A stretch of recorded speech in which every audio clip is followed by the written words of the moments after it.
நீங்கள் ஆண் குழந்தைன்னு முடிவு எடுத்தீங்க பாருங்கள். எடுத்துட்டு இறைவன் எங்கே இருக்காரெல்லாம் கேட்குறீங்க இல்லைங்களா?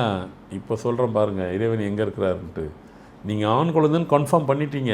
ஸ்கேனர் எல்லாமே இந்த சிம்டம்ஸ் வச்சே கண்டுபிடிச்சிட்டீங்க. இல்லைங்க நாங்கள் வெளிநாட்டில் இருக்கிறோம், ஸ்கேனரில் பார்த்துட்டீங்க. பார்த்தே வச்சுக்கிறீங்க, ஸ்கேனரில் கையிலே வச்சுக்கிறீங்க. உங்களுக்கு நீங்கள் வாழ்கிற வாழ்க்கைக்கு உங்களுக்கு அடுத்து பையன் பிறந்தால் தான் அடுத்த லைஃப் உங்களுக்கு மேல் தட்டுக்கு நீங்கள் போகிறீங்கன்ட்டு இறைவன் முடிவு எடுத்துட்டால் பையனாக அலோவ் பண்ணுவார். இல்லை அதனால் உங்களுக்கு பிரச்சனை வந்துட போதுன்னு அவர் இறைவன் நினச்சிட்டாருனாக்கா கடைசி நிமிஷத்தில் ஆண் குழந்தைய அப்படியே பெண் குழந்தைய எல்லாத்தையும் மாற்றி விட்ருவார். பேர் பார்ட்ஸ் எல்லாத்தையும் மாற்றிடுவார். இது யாருக்குன்னா தெரியுங்களா? அப்படி நீங்கள் ஸ்கேனரில் பார்த்து கூட மாறி போயிடும். ஆடியே போயிடுவாங்க, அசந்தே போயிடுவாங்க.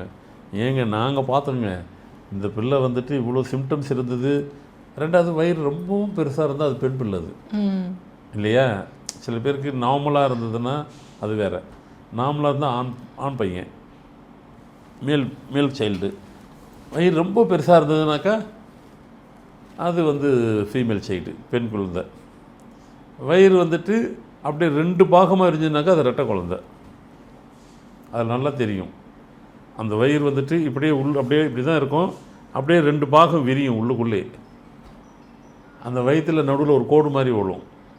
அதெல்லாம் நீங்கள் கண்டுபிடிச்சிடலாம். என்ன சார் இவ்வளோ சொல்கிறீங்க? அதான் ஃபார்மல் நியூமராலஜி ரகசியம்.